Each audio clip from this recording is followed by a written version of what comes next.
Hello दोस्तों, आज हम बात करने वाले हैं chapter number 2 class 11th relation and function की बात करेंगे। बेटा, रिलेशन एंड फंक्शन में हम क्या पढ़ने वाले हैं? हम लोग पढ़ने वाले हैं इसके अंदर बहुत सारी चीज़ें। ठीक है, इसमें क्या क्या चीज़ें आएंगी? सबसे पहले बेटा हम बात करते हैं इसके अंदर क्या, हम बात करते हैं इसमें जो कार्टेशियन प्रोडक्ट होता है वो क्या होता है। सबसे पहले हम किसके बारे में डिस्कस करेंगे बच्चों? हम डिस्कस करेंगे कार्टेशियन प्रोडक्ट के बारे में।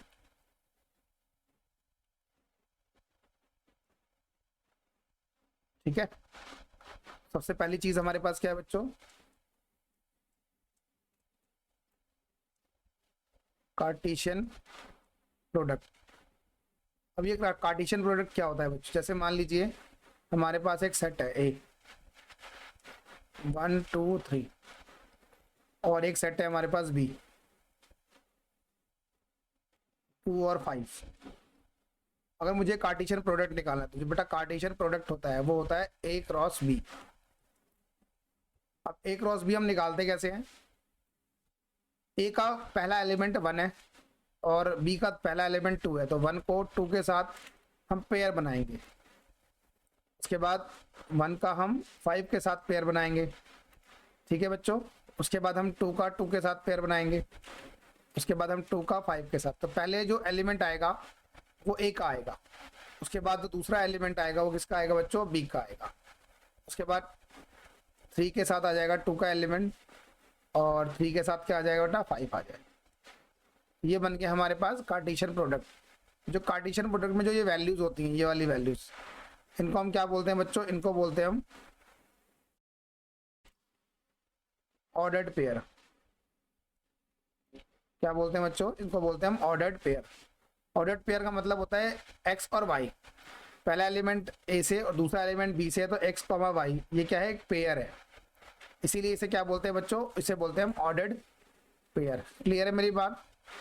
और इसे क्या बोलते हैं बच्चों? कार्टेशियन प्रोडक्ट, यानी ए क्रॉस बी। क्लियर होगी मेरी बात? तो कार्टेशियन प्रोडक्ट आप उम्मीद करता हूँ आपको समझ में आ गया होगा। अगर हम आगे बात करें बच्चों तो आगे क्या क्या आता है इसके अंदर? जैसे मान लीजिए हमसे अगर पूछे कि number of element in A cross B, A cross B में कितने नंबर ऑफ एलिमेंट्स हैं, तो हम क्या करेंगे बच्चों? Number of element in A into number of element in B, हम क्या करते हैं? इनको मल्टीप्लाई कर देते हैं। तो number of element in B कितना था? ए कितना है बच्चों? 3 है। और number of element in B कितना है? 2 है। तो कितने एलिमेंट बनेंगे ए क्रॉस बी में? 6 एलिमेंट आएंगे। ठीक है ना? इस तरह से हम यहाँ पर इसे निकाल सकते हैं। ओके, समझ में आ गया बच्चों? अब जो बात होती है बच्चों रिलेशन की, कार्टेशियन प्रोडक्ट तो आपने सीख लिया कि दो सेट दे रखे हैं तो उनके बीच का कार्टेशियन प्रोडक्ट क्या होगा। बट जो ये रिलेशन एंड फंक्शन है, इसमें रिलेशन क्या है समझो। सबसे पहले हमने क्या करा? हमने एक सर्कल बनाया और इधर भी हमने एक सर्कल बनाया। ठीक है बच्चों, ये 2 सर्कल बना दिया मैंने और इसके अंदर मैंने एलिमेंट लिए हैं 1 2 3 और यहाँ पर मैंने लिया है ए बी और सी। अगर मैं फर्स्ट का रिलेशन फर्स्ट से करता हूँ, सेकंड का सेकंड से और थर्ड का थर्ड से, तो यहाँ पर देखो बच्चों जो सेट ए है इसे मैंने सेट ए बोला और इसको मैंने बोला है सेट बी।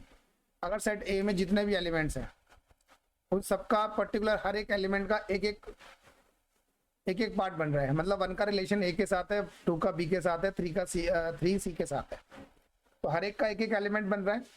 इसका मतलब क्या है कि ये रिलेशन भी है और फंक्शन भी है। अगर मैं आपको एक और तरीके से बताऊं तो मैं आपको समझाता हूं बच्चों, ध्यान समझिएगा। हमारे पास एक बंदा है, ठीक है, एक बंदा है जो क्या है बच्चों? जो कि एक पोस्टमैन है। क्या है बच्चों? पोस्टमैन है और उसके हाथ में बहुत सारे लेटर्स हैं। तो वो लेटर्स को लेके कहाँ जाएगा बच्चों? घरों में जाएगा, है ना, हाउसेज में। तो वो घरों में जाएगा, उसके पास 3 लेटर हैं, आपको नजर आ रहा होगा। उसके बाद 3 लेटर हैं, तो पहले लेटर का रिलेशन पहले घर से, फिर दूसरे का रिलेशन दूसरे घर से, फिर तीसरे का रिलेशन तीसरे घर से। तो काम उसके लिए आसान हो गया। इसका मतलब रिलेशन और फंक्शन दोनों है ये। समझ में आ गई बच्चों बात?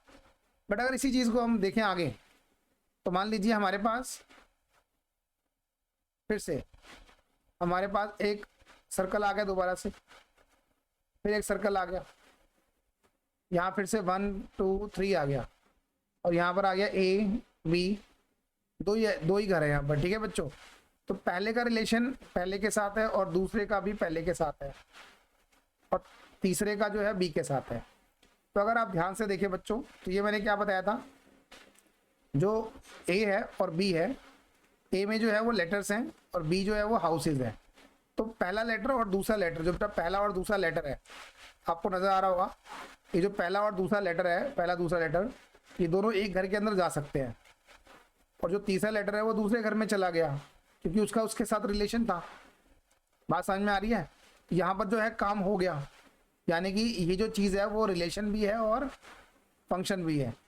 रिलेशन तो है और काम भी पॉसिबल था, हो गया ख़त्म। तो इसका मतलब क्या है, ये रिलेशन भी है फंक्शन भी है। अब इसी चीज़ को अगर मैं एक तरीके से और देखूं, जैसे मान लो मेरे पास दो बॉक्सेस हैं, एक ए है और दूसरा बी है। इस बार हमारे पास 1 2 3 और यहाँ पर क्या है बच्चों, ए बी और सी है, ठीक है ना। इसका रिलेशन ए के साथ है और 1 का रिलेशन बी के साथ है, ठीक है ना। 2 का रिलेशन सी के साथ है और 3 का रिलेशन जो है वो डी के साथ है। तो अगर आप ध्यान से देखिए बेटा, तो एक लेटर का जो रिलेशन है मैं आपको दिखाता हूँ। जो एक लेटर 1 है, लेटर 1 का रिलेशन ए और बी दोनों क्या घरों के साथ हो सकता है? हो सकता है, बिल्कुल पॉसिबल है भाई। एक लेटर है और एड्रेस जो है उस पे, उस एड्रेस के 2 घर है, तो पॉसिबल है, ऐसा हो सकता है। रिलेशन तो ये है, बट क्या ये काम होगा बच्चों? रिलेशन तो ये बन रहा है, बट यहाँ पर जो फंक्शन है, यानी कि काम हो पाएगा क्या? वो जो पोस्टमैन है उस लेटर को दोनों घरों में पोस्ट करेगा? नहीं कर सकता, मतलब पॉसिबल नहीं है ना। तो ये फंक्शन तो नहीं बन सकता। तो क्या है बेटा फंक्शन का जो मतलब है, फंक्शन कब नहीं होता? देखो मेरी बात को सुनेंगे ध्यान से। फंक्शन कब नहीं होता? देखो ये जो है ना बेटा, ए सेट ए, इसको हम बोलते हैं डोमेन। क्या बोलते हैं बच्चों? इसे डोमेन बोलते हैं। और जो सेट बी है उसे बोलते हैं हम रेंज। तो डोमेन के अंदर जब वैल्यू रिपीट हो जाती है, जैसे यहाँ पर देखो बच्चों, थर्ड वाले केस में 1 के साथ ए आएगा और अगेन 1 के साथ ही बी आ रहा है, सॉरी हाँ 1 के साथ ही बी आ रहा है, और 2 के साथ क्या आ रहा है बच्चों? सी आ रहा है, और 3 के साथ क्या आ रहा है? डी आ रहा है। तो अगर आप ध्यान से देखें तो ये 4 पेयर तो बन रहे हैं, ऑर्डर्ड पेयर, बट 1 जो है वो रिपीटेड हो गया। यानी कि जब डोमेन रिपीट होता है, जब डोमेन रिपीट होता है बच्चों, किसी भी कार्टेशियन प्रोडक्ट में जब डोमेन रिपीट हो तो वो क्या होता है? फंक्शन नहीं होता। रिलेशन तो है बट फंक्शन नहीं है, ठीक है। और बाकी ऊपर वाले दोनों में जो डोमेन है वो रिपीट नहीं हो रहा है, इसमें रेंज रिपीट हो रही है। रेंज से रिपीट हो फर्क नहीं पड़ता, मगर डोमेन रिपीट नहीं होनी चाहिए। समझ में आ गई बच्चों बात? तो ये बात आपको ध्यान रखनी है, इसे ही बोलते हैं हम रिलेशन एंड फंक्शन। क्लियर है मेरी बात? तो यहाँ पर हमने कार्टेशियन प्रोडक्ट की बात की, ऑर्डर्ड पेयर की बात की, और रिलेशन और फंक्शन होता क्या है एक्चुअली में उसकी बात की, ठीक है बच्चों। इसके अलावा हम इसके अंदर और भी चीजों की बात करते हैं, जैसे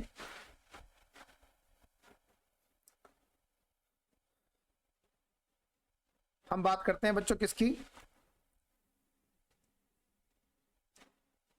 इक्वालिटी की, इक्वालिटी ऑफ ऑर्डर्ड पेयर। भाई जो ऑर्डर्ड पेयर है उसकी इक्वालिटी के बारे में डिस्कस करते हैं बच्चों। ये क्या होता है? जैसे मान लीजिए हमारे पास x, y और इज इक्वल टू में हमें गिवन है 2, 3। यहाँ पर x की जो वैल्यू है बच्चों वो 2 है, और जो y है उसकी वैल्यू कितनी है? 3 है। इसे बोलते हैं इक्वालिटी। तो इक्वेट करने के बाद ये वैल्यू निकलती है। यहाँ पर तो सिंपल था इसलिए हमने इक्वेट करके दिखा दिया, बट एक्चुअली में कई बार हमें इक्वेट करके प्रॉपर शो करना पड़ता है, ठीक है बच्चों। इसे बोलते हैं इक्वालिटी ऑफ ऑर्डर्ड पेयर। अच्छा, कार्टेशियन प्रोडक्ट जो है बेटा वो ट्रिपलेट में भी निकलता है। ट्रिपलेट का मतलब क्या है मैं आपको समझाता हूँ।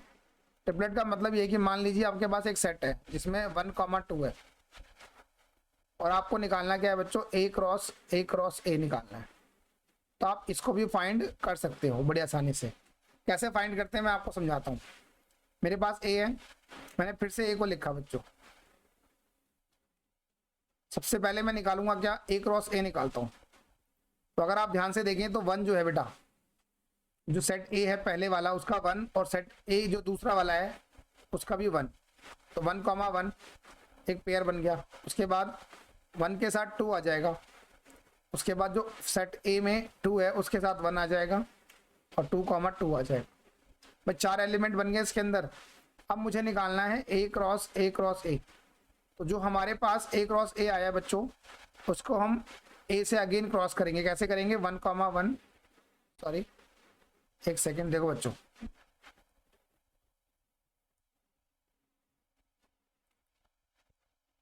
ध्यान से समझिएगा बच्चों। 1,1 तो हमारे पास है, ये रहा ए क्रॉस ए में। इसको 1 के साथ दोबारा से प्रोडक्ट करेंगे तो क्या आ जाएगा? 1,1,1। फिर 1,1,1 को करेंगे 2 के साथ। उसके बाद हम किसको करेंगे बच्चों? 1,2,1। 1,2 के साथ 1 आ जाएगा। उसके बाद 1,2 के साथ 2 आ जाएगा। उसके बाद 2,1 के साथ 1 आ जाएगा। उसके बाद 2,1 के साथ 2 आ जाएगा। आगे चलें तो 2,2 के साथ 1 आ जाएगा। उसके बाद क्या आएगा बच्चों? 2,2 के साथ अगेन 2 आ जाएगा। तो कितने हो गए टोटल? ये 8 बन गए, क्योंकि number of element in A देखो बच्चों, मैंने अगर बोला कि number of element in A cross A कितने होंगे, तो आप क्या करोगे? Number of element in A into number of element in A again into number of element in A. यहाँ पर 2 एलिमेंट है, इसके भी 2 एलिमेंट है, इसके भी 2 एलिमेंट है, तो कितने हो गए बच्चों? 8 एलिमेंट। समझ में आ गई बात? यहाँ पर हमारे पास 8 एलिमेंट बन गए। समझ में आ गया? ये सिंपल सी चीज़ें थी जो बहुत ज़रूरी थी आपको समझना। तो बेटा ये इंट्रोडक्शन हमने पढ़ लिया, ठीक है ना? आप वीडियो को पॉज करके इसे नोट कर सकते हैं अच्छे तरीके से, ठीक है? इस इंट्रोडक्शन को और इस वाले को समझ में आ गया बच्चों? आगे हम देखेंगे इसके एक्सरसाइज 2.1 की तरफ चलेंगे और उसमें हम बहुत सारे क्वेश्चन करेंगे, ठीक है बच्चों? जो भी हमारे 2.1 में क्वेश्चन हैं उसको हम डिस्कस करेंगे। तो अभी के लिए सिर्फ इतना ही। Thank you so much for watching this video.